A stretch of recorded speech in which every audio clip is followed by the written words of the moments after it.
নমস্কার বন্ধুরা, হতে চলেছে আংশিক খণ্ডগ্রাস সূর্যগ্রহণ। এই আংশিক খণ্ডগ্রাস সূর্যগ্রহণ থেকে গর্ভবতী মহিলা ও শিশুরা সাবধান, জানাচ্ছেন জ্যোতিষ শাস্ত্রবিদ। ভুল করেও এই কাজগুলি কখনোই করবেন না, নইলে ঘটতে পারে মহাবিপদ। এই বিপদ থেকে রক্ষা পেতে জ্যোতিষ শাস্ত্রবিদদের তরফ থেকে চলে এসেছে বিশেষ সতর্কবার্তা। কি সেই সতর্কবার্তা জানিয়ে দিয়েছেন জ্যোতিষবিদরা। আর এই আংশিক খণ্ডগ্রাস সূর্যগ্রহণ ভারতবর্ষ ও বাংলাদেশের আলাদা আলাদা সময়সূচি অনুসারে কখন শুরু হবে এবং কখন শেষ হবে, একটানা কতক্ষণ পর্যন্ত চলবে এই সূর্যগ্রহণ, ভারতবর্ষ ও বাংলাদেশের কোন কোন জায়গা থেকে দেখা যাবে, তারই পাশাপাশি এই গ্রহণ চলাকালীন সময়ে গর্ভবতী মহিলা থেকে শুরু করে শিশু সাধারণ মানুষেরা নিজেদের সুরক্ষার জন্য কি কি করবেন আর কি কি করবেন না, সমস্ত কিছুই জানিয়ে দেওয়া হয়েছে এই ভিডিওটিতে। তাই ভিডিওটি দেখলে আর কোনো ভিডিও দেখা দরকার নাই, কারণ এই আংশিক খণ্ডগ্রাস সূর্যগ্রহণ সম্পর্কে সমস্ত তথ্যই আমরা পুঙ্খানুপুঙ্খানুভাবে আলোচনা করেছি। তাই ভিডিওটি মনোযোগ সহকারে শেষ পর্যন্ত দেখবেন। ভিডিওটিতে একটি লাইক দিয়ে উৎসাহিত করবেন এবং আপনার জেলার নামটি কমেন্ট বক্সে জানিয়ে দেবেন। আর আমাদের এই ইউটিউব চ্যানেলটি সাবস্ক্রাইব করে পাশে থাকা নোটিফিকেশন বাটনটি অল করে রেখে দেবেন। তাহলে চলুন ভিডিওটিকে শুরু করা যাক। এই আংশিক খণ্ডগ্রাস সূর্যগ্রহণটিকে নিয়ে ইতিমধ্যেই মানুষের মধ্যে নানান কৌতূহলের শেষ নেই। আংশিক খণ্ডগ্রাস হওয়ার কারণে সূর্য কিন্তু পুরোপুরিভাবে ঢেকে যাবে, অর্থাৎ দিনের বেলাতেই কিন্তু নেমে আসবে রাতের ছায়া।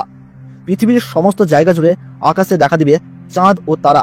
জ্যোতিষ শাস্ত্র মতে এই আংশিক খণ্ডগ্রাস সূর্যগ্রহণে গর্ভবতী মায়েদের পাশাপাশি শিশুদের জীবনেও কিন্তু পড়বে ভয়ঙ্কর প্রভাব, এবং সেই প্রভাব থেকে বাঁচতে হলে সকলকেই কিন্তু নানা বিধিনিষেধ মেনে চলতে হবে। তারই পাশাপাশি আপনারা কিন্তু এই সময় কোনোভাবেই আতঙ্কিত হবেন না। ফাঁকা স্থান বা শ্মশান বা দূষিত জায়গা থেকে দূরে থাকবেন। গ্রহণের সময় ছুরি, কাঁচি বা ধারালো অস্ত্র দিয়ে কোনো জিনিস কিন্তু কাটাকাটি করবেন না। এই সময় কারোর সাথে মনোমালিন্য, ঝগড়া বা বিবাদে জড়াবেন না। নখ বা চুল কাটা থেকে বিরত থাকুন। গ্রহণ শুরু থেকে শেষ হওয়ার সময় পর্যন্ত কোনো কিছুই খাবেন না। তাই পাশাপাশি অপরের নিন্দা করবেন না, তাতে কিন্তু আপনার জীবনে খারাপ প্রভাব পড়তে পারে।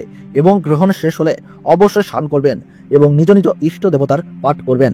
সেই সঙ্গে গরিব মানুষদের দান ও সেবা দেওয়ার চেষ্টা করুন। পারলে পশু পাখিদেরকেও খাবার দিয়ে তাদের সেবা করুন, তাতে এই গ্রহণের অশুভ প্রভাব থেকে রক্ষা পেয়ে সফলতা পাবেন। তো ভারতবর্ষ এবং বাংলাদেশ থেকে আংশিক খণ্ডগ্রাস সূর্যগ্রহণ শুরু হচ্ছে ইংরেজি 21শে সেপ্টেম্বর 2025 সাল, বাংলা 4ঠা আশ্বিন 1432 সাল রবিবার। ভারতবর্ষের সঠিক সময়সূচি অনুসারে এই আংশিক খণ্ডগ্রাস সূর্যগ্রহণ শুরু হচ্ছে বেলা 11টায়।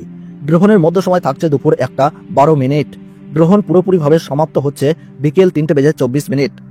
এবং বাংলাদেশের সঠিক সময়সূচি অনুসারে এই আংশিক খণ্ডগ্রাস সূর্যগ্রহণ শুরু হচ্ছে বেলা 11:30। গ্রহণের মধ্য সময় থাকছে দুপুর 1:42। গ্রহণ পুরোপুরিভাবে সমাপ্ত হচ্ছে বিকেল 3:54। গ্রহণের মোট স্থিতিকাল 4 ঘন্টা 24 মিনিট।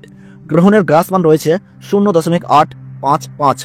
এই গ্রহণ পশ্চিমবঙ্গের কলকাতা সহ সমস্ত জেলাতেই এবং বাংলাদেশের ঢাকা, ময়মনসিংহ, রংপুর, ব্রাহ্মণবাড়িয়া, কুমিল্লা, খুলনা, বরিশাল, রাজশাহী, সিলাহাট, সিরাজগঞ্জ, লাকাই, মৌলভীবাজার, ঠাকুরগাঁও, নওগাঁও, পঞ্চগাঁও, অসম, ত্রিপুরা, মেঘালয়, মণিপুর, ইম্ফল, নাগাল্যান্ড এই সমস্ত জায়গা থেকে কিন্তু দেখা যাবে। তার পাশাপাশি আমেরিকা, আফ্রিকা, ইউরোপ, চীন, জাপান, ওমান, দুবাই ও রাশিয়ার উত্তরাঞ্চল থেকে দৃশ্যমান হবে। তো বন্ধুরা, ভিডিওটি ভালো লাগলে এবং গ্রহণ সম্পর্কে প্রতি মুহূর্তের গুরুত্বপূর্ণ সঠিক আপডেট পেতে হলে অবশ্যই ভিডিওটিতে একটি লাইক করবেন এবং চ্যানেলটি সাবস্ক্রাইব করে পাশে থাকা বেল বাটনটি অল করে রেখে দেবেন। তাহলে সকলে সুস্থ থাকুন, ভালো থাকুন, ধন্যবাদ।